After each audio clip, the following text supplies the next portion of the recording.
Hi, what's going on, my friends? Today we're going to talk about Lou Ferrigno, an old school bodybuilder that is a legend in the world of bodybuilding. So the goal of this video is basically to go over his biography, to go over the best things that we can learn from him. Of course, these guys weren't natural, but I still do think that a lot of naturals got inspired to get started with bodybuilding from looking at the old school bodybuilders.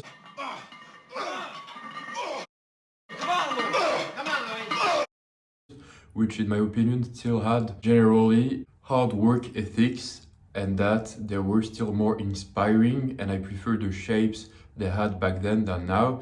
So I think, they still have the place on this channel to talk about them and to learn from them. Obviously, there's a lot of things that we shouldn't learn from them because it just doesn't apply to naturals. So the goal is just basically to say everything they did that naturals could inspire themselves from and learn from, and how to adapt basically this to their own vision and to their own training. So in this video, we're mainly gonna go about his biography, what was impressive about Lou Ferrigno, and some of the things that he used to say that we can learn from. And in another video, just like Serge Nubret that I did some time ago, we're gonna try to analyze his workout routine, and in the same idea, try to see what naturals shouldn't do according to this routine and what they should do, the concepts, the key concept, the key things of this routine that could be something that naturals can do and should have in their vision and mentality to train. It's important to understand that you don't have to do the same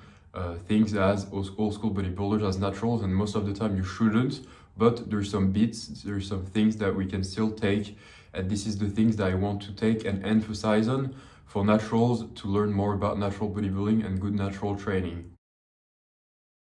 So today, talking about Lou Ferrigno, or the Incredible Hulk. Some people know him from bodybuilding because he's one of the icons of the 70s up to the 80s, and he's played in the Incredible Hulk thanks to his mass monster frame basically. And so he's had a small or more modest actor career than Arnold Schwarzenegger or Steve Reeves, but still I think he's probably the third up there after these two guys in the world of bodybuilding and from the Pumping Iron crew. Lou Ferrigno was known to be an absolute mass monster. He was literally Arnold Schwarzenegger's rival, and especially in this Pumping Iron movie, well, Lou did everything to beat Arnold, but unfortunately he didn't win, and he even finished third place after Arnold Schwarzenegger first and Serge Nubret on the second place. Serge Nubret I talked about in another video, and I encourage you to go and watch it if you haven't yet. So here are all the things that Lou Ferrigno accomplished in his bodybuilding career.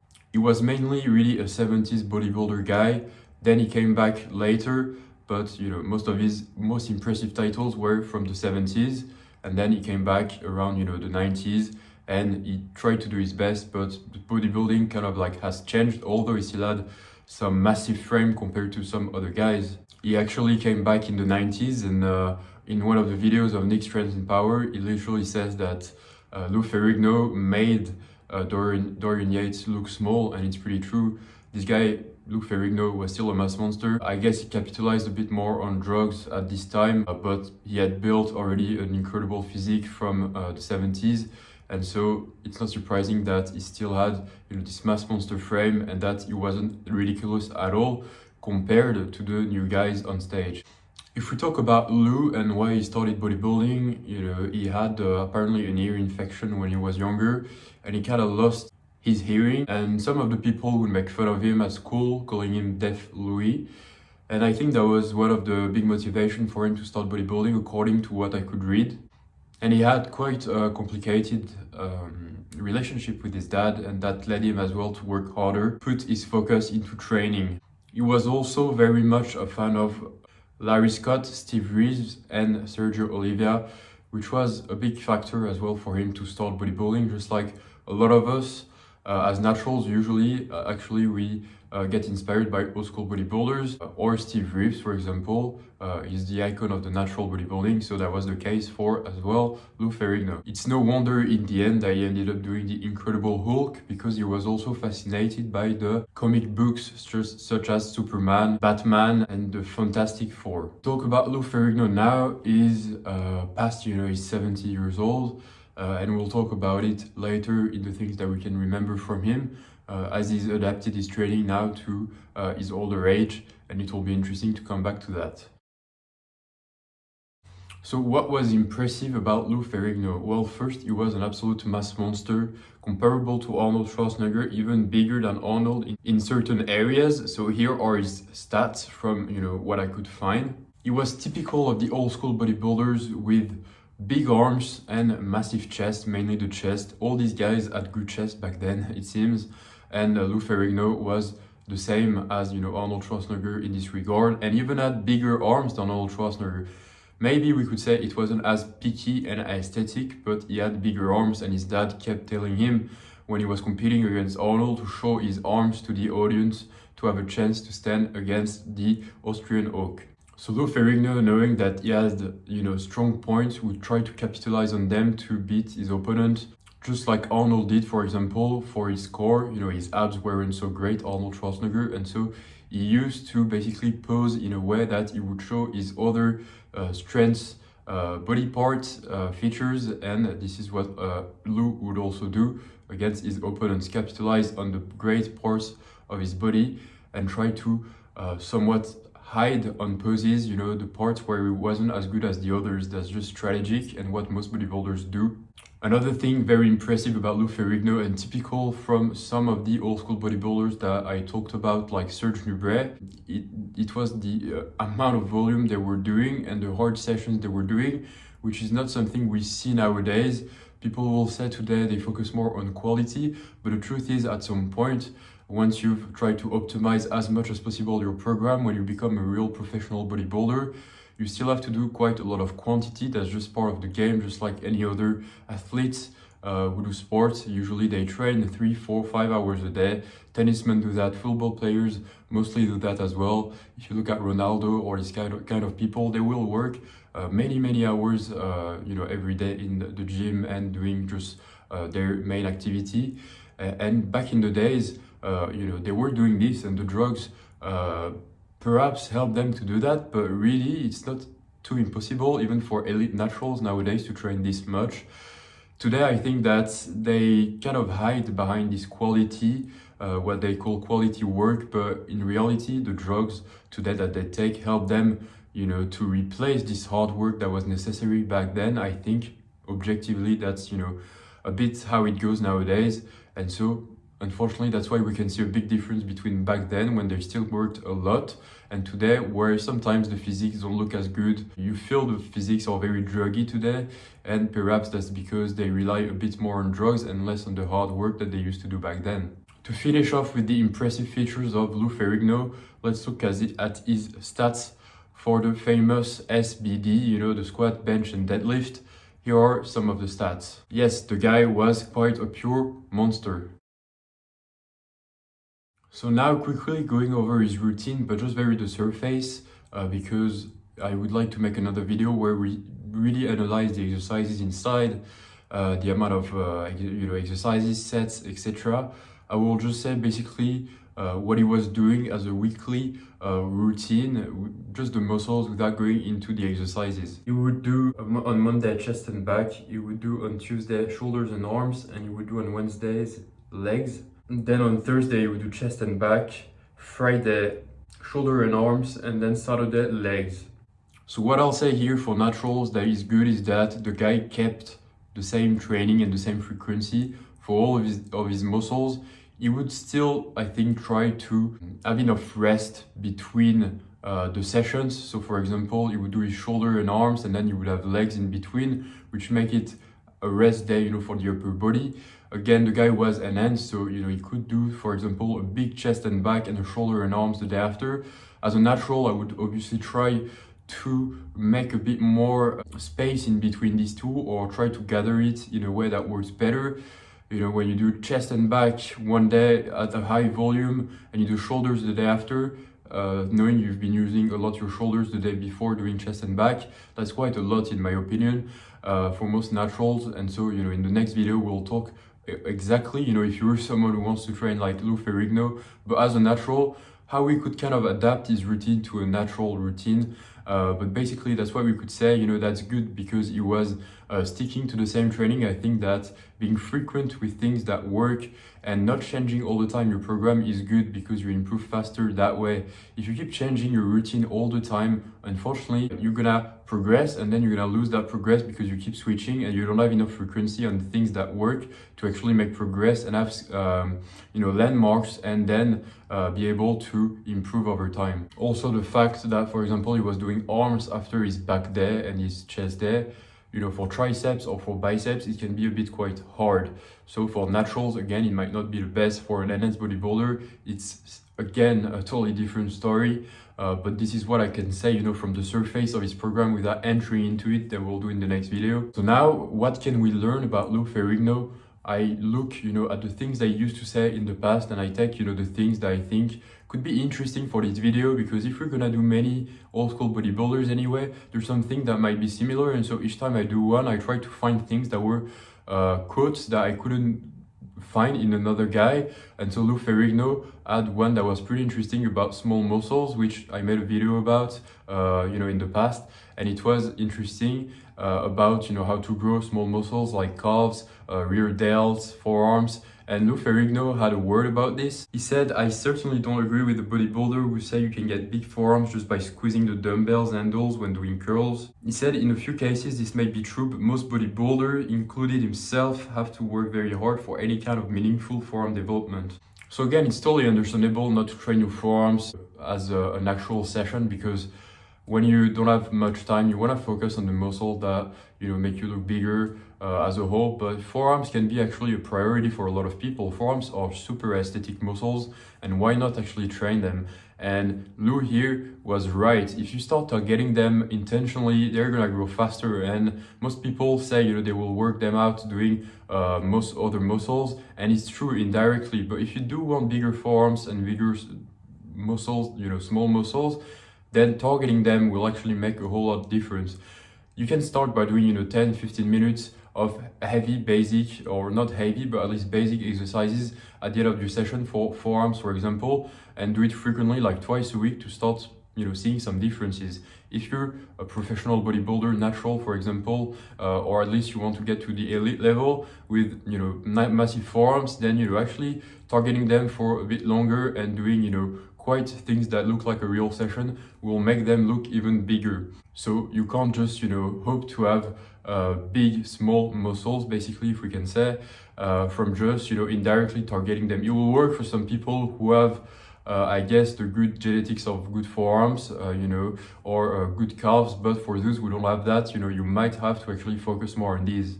Lou Ferrigno also mentioned that he doesn't really like today's bodybuilding, or perhaps not as much as before, where it felt like there was more like a vibe of the pumping iron crew, where people were training hard in their gym, and that this friendly vibe.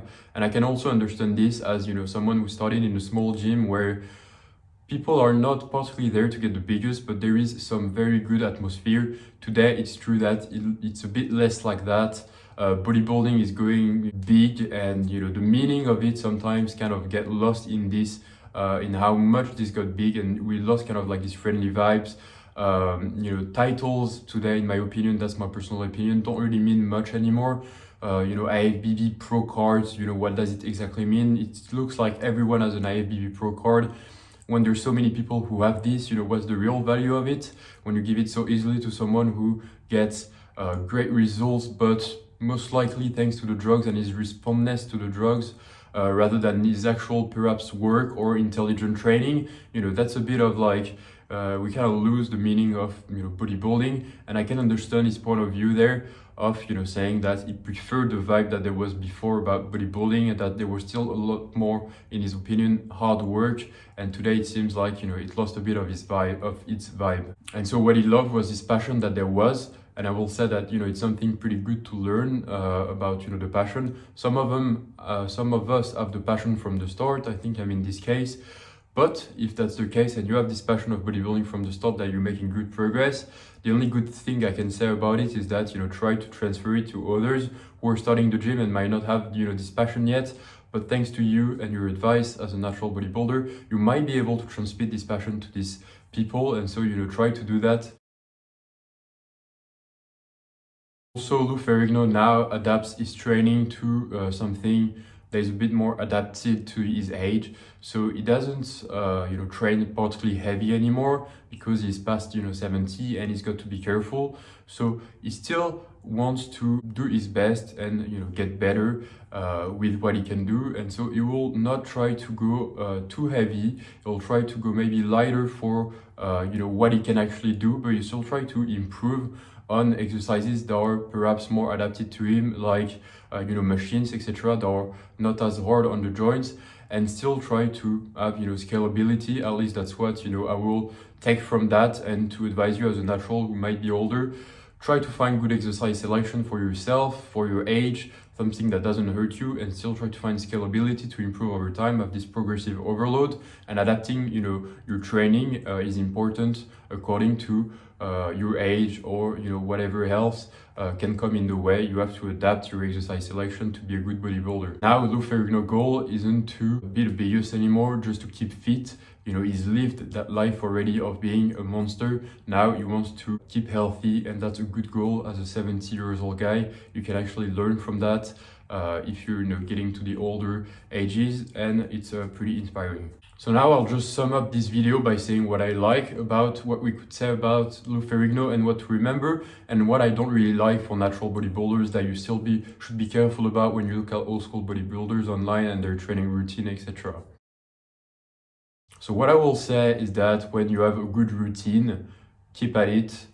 Usually people don't have the best routine, and then they don't really improve, they can plateau. You will always plateau, but like when you have a good routine, good exercise selection, and that you've done as best as you could to find the best quality training, then usually plateaus are normal and you have to push through. But once you find good routine, keep at it. When you improve on the same movements over time, it gives you more frequency on something that works, and you will improve faster than if you change all the time.